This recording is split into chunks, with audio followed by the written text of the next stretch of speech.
Welcome back to the AAA MF YouTube channel. In my last video, I reviewed this beautiful Aston Martin Racing Green GT8. Now, this car has 440 brake horsepower and it sounds incredible. Why don't we go and listen to it? Let's hear what it sounds like.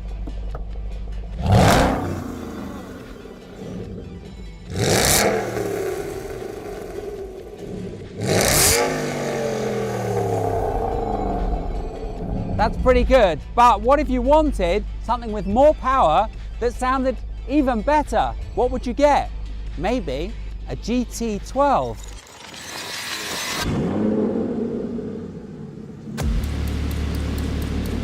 Look at this spectacular car. Why don't we see what this one sounds like?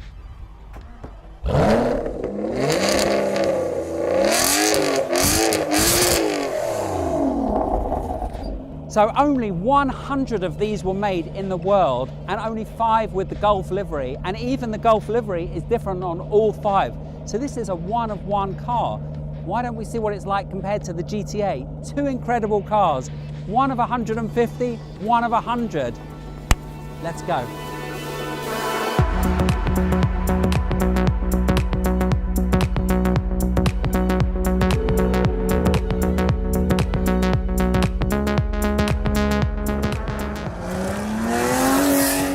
So I've been driving the GT12 now for half an hour. I wanted to get a feel for the car before I started giving you some feedback, and these are my thoughts. So there's obviously 2 big differences between this and the GT8. The GT8 has the V8, this has the V12, and the GT12 has the automated single clutch gearbox, and the GT8 has the manual gearbox. As you would expect, the V12 engine sounds absolutely incredible. So we're driving in normal mode now.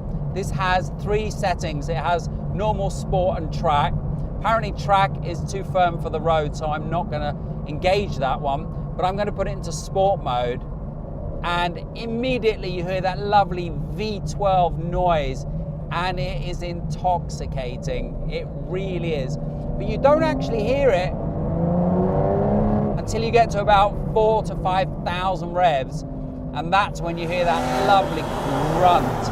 Not that the V8 sounds bad. What's interesting is they actually sound very different.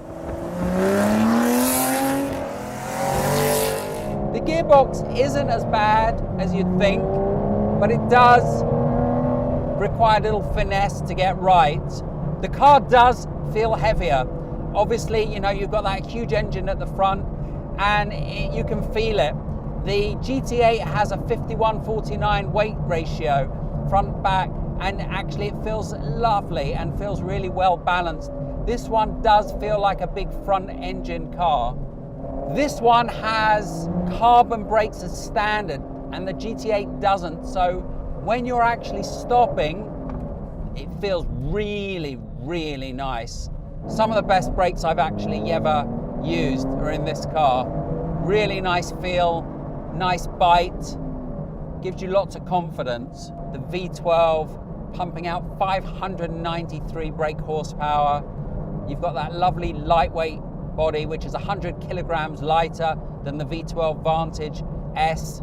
You've got all that carbon fiber, you've got the Alcantara. It feels like a very, very special car. Now, these cars, as they're so rare, being one of 100, have a huge premium over the GT8. The GT12 is around £325,000 on the market, whereas the GT8 is around £175,000. After driving them back to back, I'm not sure I would pay the extra to get the GT12. It's a very different car though. It's a lot more old school because of the gearbox. But as a driving experience, the GT8 with the manual gearbox just feels a little bit more involving. But there's no denying, this car looks incredible. The whole car covered in carbon, especially with this Golf livery, it just looks incredible. We've been filming today with both the cars, and you know, as they're coming in the distance, you see the GT8 and you think, wow, that looks amazing. And then the GT12 comes up behind it and you're like, wow, it's even better. And it looks more menacing. And from the outside, the GT12 definitely sounds better. It's very planted. The one thing about being heavier than the GT8 means that it actually feels a little bit more planted on the road. When you look through the rear window, you see that huge rear wing reminding you that you're in something very, very special. There's something about an Aston Martin that really does separate it from the rest of the supercar world.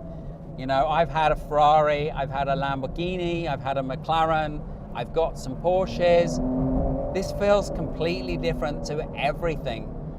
It feels like it's got the German build quality. It's got that intoxicating sound that a Ferrari has, but a different kind of sound to a Ferrari, but still intoxicating. Yet you feel like you're driving a gentleman's car, and obviously you can't escape that reference to James Bond. The power delivery is immediate with that V12, and you're just never going to get tired of listening to that engine. Never. These cars are a thing of the past, dare I say. Twin turbos now have taken over, and dual clutch gearboxes have taken over. It's not a bad thing, just means these cars are going to become something very special for the lucky 100 people that own them. I can't think of something that I've driven that feels this special. You know, it's not all about speed these days. People like me want to drive something that gives driver engagement. That's why I have a 997 GT3 RS 4 litre. I like having that manual gearbox. I like having a car that really gives you a lot of feedback through the steering. And remember, the Porsche only has 500 brake horsepower, just under, and you never feel like you don't have enough power, but you feel very, very engaged. And this is a very similar feeling. You feel very engaged in this car. So we've been driving the GT12 now for quite a long time. Why don't we get back into the GT8 and let's compare the two back to back. Incredible car, but let's see what it's like compared to the GT8.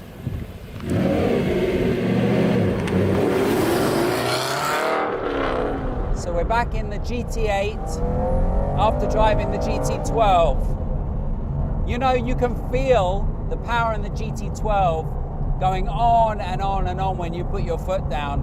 This one, there's definitely not as much power, but it kind of runs out of power. However, the manual gearbox in this is a delight, and I really like it. The sound in this is very different to the GT12, but you know what? This has its own charm. I like it. It's not as deep, and it's not as nasty like the GT12. But this one sounds lovely. You put your foot down and it picks up the revs, and it takes time for the power to come through, and that's the big difference between the GT12. The power in the GT12 is immediate. This feels lighter than the GT12. It feels a little bit sweeter in terms of its balance. Whereas with the GT12, you feel like you're in something that's kind of a little bit on a knife edge. If you get it wrong, you're in trouble. Whereas this feels a little bit more 911 GT3 RS-esque. With the GT3, you can feel like you can chuck it around. And with the GT8, you feel like it's a little bit more chuckable. They're very different cars. I think that would be my conclusion. They're very, very different cars. The GT8 really is a lovely, lovely car to drive. It's really well balanced. It feels nice and light. It feels fun. I love it. I love it.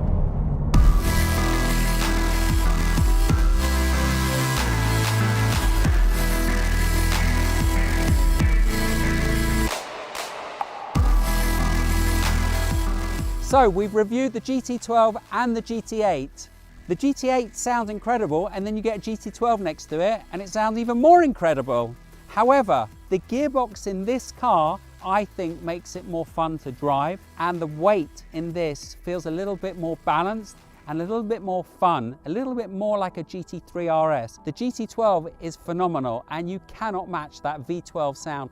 However, it's much more of like a GT cruiser and something that you probably wouldn't chuck around as much. For this, the money, 175 as opposed to 325 for the GT12, I think this is a bargain. There's not many cars that I jump into as a YouTuber and drive that I actually want to buy. You know what? I think I want to buy one of these. Please subscribe. Please follow me on Instagram. We've got loads more interesting videos coming. The GT8, one of the best cars in the world.